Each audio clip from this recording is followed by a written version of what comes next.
एक छोटे से गांव में मीरा नाम की लड़की रहती थी।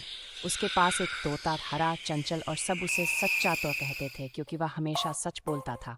एक दिन गांव में हलचल मच गई। पड़ोसी रामू का कीमती सोने का सिक्का गायब हो गया। सब एक दूसरे पर शक करने लगे। आखिरकार बात मीरा के घर पहुंची। लोग बोले शायद सिक्का यहीं गिरा होगा। मीरा घबरा गई, लेकिन तोता शांत बैठा रहा। तभी तोता बोला, सिक्का मीरा ने नहीं लिया। सब चौंक गए। फिर उसने अपनी चोंच से दिशा दिखाते हुए कहा, सिक्का आम के पेड़ के पास गिरा है, हवा में उछला था।